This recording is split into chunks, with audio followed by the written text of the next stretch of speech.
1906 թվականին ես սկսեցի իմ կյանքի նոր շրջափուլը, մասնակցելով Անիի միջնադարյան պեղումներին։ 1907 թվականին ընդունվեցի համալսարանի արելյան լեզուների ֆակուլտետը, նվիրվելով արելագիտությանը, բայց չթողեցի դասական բանասիրությունը, որն անհրաժեշտ էր արելագիտական առարկաներին տիրապետելու գործում։ Սերն ու հետաքրքրությունը դեպի դասական բանասիրությունը ես պահպանեցի իմ ողջ կյանքում։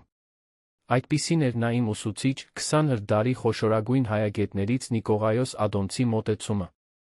Իմ ուսումնասիրությունների հնագիտական պեղումների թագն ու պսակն են կազմում հայոց երբեմնի գեղաշուկ մայրաքաղաքի, Անիի պեղումները, որոնք որոշակի ընդհատումներով շարունակվում են շուրջ 10 տարի։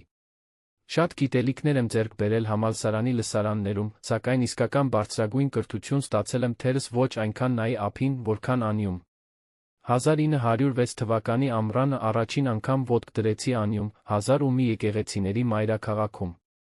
Մինչ գիտական կյանքի կարևոր փուլերն ապրելը, գիտեի, որ Անի մայրաքաղաքի անունը աղերսվում է Անահիտ Աստվածուհու անվան հետ։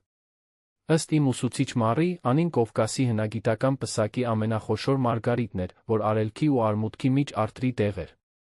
Պեղումների արդյունքում գտնվեց Գագիկը թագավորի արձանը, շալմայով տաճարի մանրակերտը ձեռքին։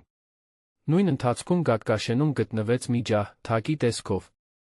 Զարմանահրաշ մի աշխարհ էր բացվել, ես ամեն մի նյարդով կապվեցի հնամենի մայրաքաղաքին։ Պեղվեցին Բագրատունիներից մնացած վանքերը, բաղնիքների ավերակները, որոնց մնացորդներն իրենց պերճախոսությամբ վկայում էին արքունիքի շքեղության ու փարթամության մասին։ Պեղեցին Առաքելոց եկեղեցին, իր գավիթներով, ինչպես նա բազմաթիվ այլ եկեղեցիներ ու շինություններ։ Գտածոներին թիվ չկար, մանավանդ շատ էր կտորեղենը։